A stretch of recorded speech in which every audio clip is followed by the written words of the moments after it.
अच्छा जी, ये दवाई यानी कि भी दिखा रहे हैं, इस तरह आपने चोंच के अंदर इसको रखना है, ज़्यादा गले के अंदर नहीं रखना है, थोड़ी थोड़ी करके पिलानी है। बकाया इसकी आंखें सूजने वाला जो अमल है ना, इसका प्रॉपर तरीका आगे पूरी वीडियो के अंदर मैंने दिया हुआ है। ये एक चूज़े की डोज़ है, बकाया पूरे जितने फलाक को डोज़ देनी है ना वो सारी ही आगे दी गई है। आप पूरी वीडियो देख लीजिएगा, इंशाल्लाह बहुत फ़ायदा होगा। ये किसके लिए दे रहे हैं, ये इसका ये देखें गला सूजा हुआ है, साथ में आँख भी सूजी हुई है। अस्सलामुअलैकुम दोस्तों, क्या हाल है? उम्मीद करता हूँ आप खैरियत से होंगे।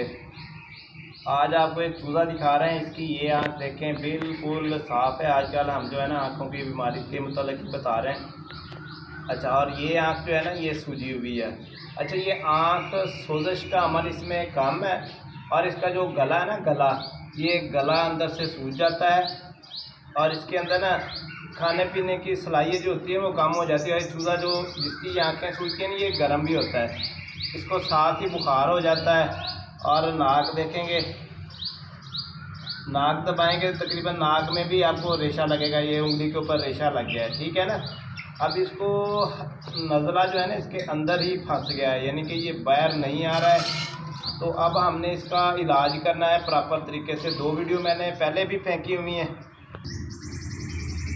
अच्छा, इसकी नाक में भी मैंने दबा के देखा ना, तो इसकी नाक में नज़ला फंसा हुआ, वो रेशा जो फंसने की वजह से जो है ना इसका समझे तालू जो अंदर होता है, तालू और ज़ुबान के नीचे वाला हिस्सा जो गले के अंदर होता है, ये जगह, ये गर्दन की दोनों तरफ ही सूज गई है। एक तरफ कम है, एक तरफ चूंची हुई, ज़ुबान भी बेचारे की खुल गई, ये मुँह भी इसका खुल गया है, ठीक है ना। इसको बुखार भी हो गया है, सुबह से मैं इसको अलहदा करके लाया हूँ फ्लाग में से। तो अभी जो है ना पूरा फ्लाग बेहतर नज़र आ रहा है। पहले जो मैंने वो 2 वीडियो डाल दी थी उसके अंदर हमने ना इनको क्रीम भी लगाई थी आँखों के अंदर, और कतरे भी डाले थे। इसको भी सुबह ला के ना क्रीम भी लगा दी है और कतरे भी डाल दिए हैं, ठीक है ना। वो पिछली वीडियो के अंदर आप क्रीम भी देख सकते हैं, कतरे वाला भी यानी कि भी नाम पढ़ सकते हैं। बहुत अच्छा रिजल्ट आया, कोई चूज़ा हमारा मरा नहीं है। जो लाए थे 5-7 नीचे वो सारे के सारे सेहतयाब हो गए हैं। फिर हमने उनको एक और डोज दी थी, वो भी आपके साथ शेयर करने लगा हूँ। अब इस चूज़े को हमने ना ये कतरे डाल दिए आँख के अंदर। अब हमने दवाई भी इसके साथ इस्तेमाल करनी है ताकि ये ब्लड जो है ना बुखार इसका उतर जाए और इसकी जो सेहत है ना वो बहाल हो जाए। ये खा पी भी नहीं सकता बेचारे ने, हल्का फुल्का सा खाया हुआ है, और ये इसकी तबीयत काफ़ी यानी कि खस्ता हो गई है। अब दूसरे चूचे जो है ना वो इसको चूचे मार मार कर यानी कि भी ना और ज़्यादा इसकी तबीयत बिगाड़ रहे हैं। तो हमने इसको अब अलहदा कर लिया है, बीमार बर्ड्स को हमेशा से अलहदा कर लिया करें ताकि जो है ना दूसरे चूज़े उसको यानी कि ना तंग ना कर सकें। अब इसके लिए जो है ना हम दवाई इस्तेमाल करेंगे। सबसे पहले हमने पैनाडाल लेना है। पैनाडाल जो है ना इसके दर्द को और जो इसके अंदर बुखार वगैरह है ना उसको कम करेगा, ठीक है ना। पैनाडाल हमने इनके इस्तेमाल करना है। थोड़ा से इनके भी 3-4 कतरे जो है ना हमने पैनाडाल करना है, सिर्फ इस चिक्स को देने के लिए 3 से 4 कतरे।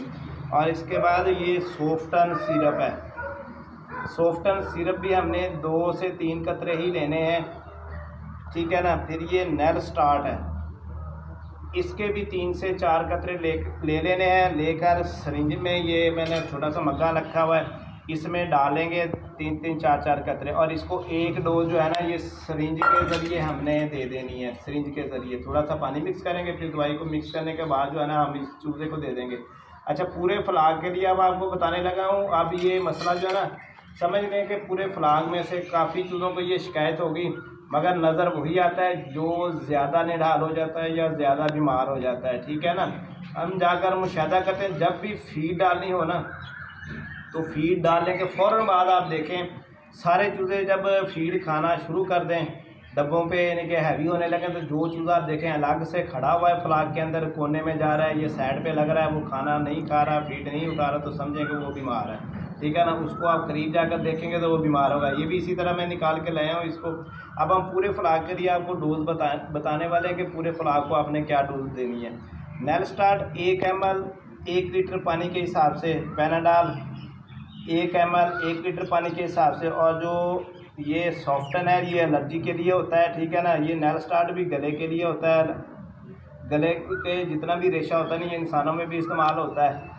मेरे बच्चे को कैंसर था तो उसमें यानी कि कैंसर की जब डोज लगती थी ना तो आप देखें वो इसका ना ये जो गला होता है ना, गला अंदर से पक जाता था, सूज जाता था, खा पी नहीं सकता था, यानी कि कैंसर की कीमो जो होती है ना, यानी कि वो लगती थी। उसके बाद यानी कि ना बहुत ज़्यादा मसले मसाइल यानी कि भी होते थे। तो आप देखें जो बंदा कैंसर का मरीज़ होता है उसके लिए कितनी दवाइयाँ यूज़ होती हैं। बताने का मकसद है कि मेरा छोटा बेटा अभी जो आपने वीडियो के अंदर बगैर कमीज़ के देखा था, ये कैंसर का मरीज़ था, ठीक है ना। मेरे वालिद साहब भी कैंसर के मरीज़ हैं। मैंने उनका इलाज करवाया तो अल्लाह का शुक्र है कि ठीक हो गए।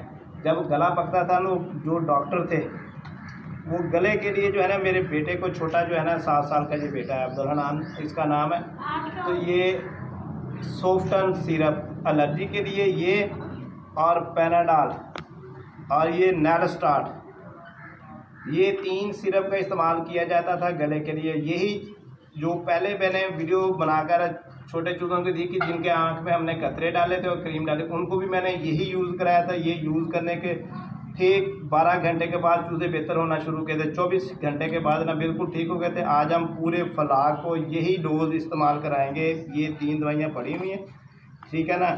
ये देखें, नज़दीक करें जी कैमरा,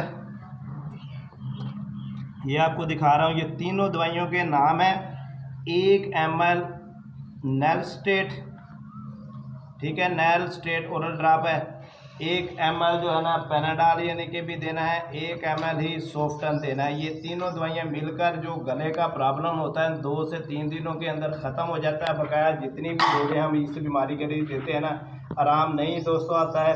इस दवाई से मैंने रिज़ल्ट देखा है। जो पहले छोटे चूज़े थे ना 3, इससे पहले की 2 वीडियो देख रहे हैं हम, यानी कि उसमें मैंने इस्तेमाल किया। अब ये पूरे फलाह को हम चलाएँगे तकरीबन 8 घंटों के लिए। सुबह पानी इसका रखेंगे ना ये वाला, और शाम तक जो है ना, सुबह इसका पानी रख देंगे 6 बजे से लेकर शाम 6 बजे तक इसको डोज देंगे, ठीक है ना। 1 डोज हम आज देंगे, 1 डोज इनको कल देंगे, क्योंकि मुसलसल ही ये चूज़े निकल रहे हैं। मैंने फार्म की भी अंदर सफाई की हुई है, ठीक है ना। सफाई से मुराद है कि जो शैलर हमने डाला था ना वो बीटों में तब्दील हो जाता है, तो वो आधा मैंने उठाकर बाहर कम कर दिया था, तो उसमें जो उड़ने वाला काम था ना वो काफ़ी हद तक ख़त्म हो गया। यानी कि भी कचरा जो उड़ता है, जैसे हम जाते हैं तो चूज़े वगैरह दौड़ते हैं, वो गंद भी आधा मैंने बाहर फेंका है। तो आप अपने फार्म की भी सफाई करें, थोड़ा उसमें से जो गंद है ना वो निकाल दें। कमी करेंगे तो उसमें इनके वो जो मवाद उड़ता है फिर इनके गलों में नहीं जाएगा, इनकी आँखों में नहीं जाएगा, तो ये मसले मसाइल कम होंगे इंशाल्लाह जी।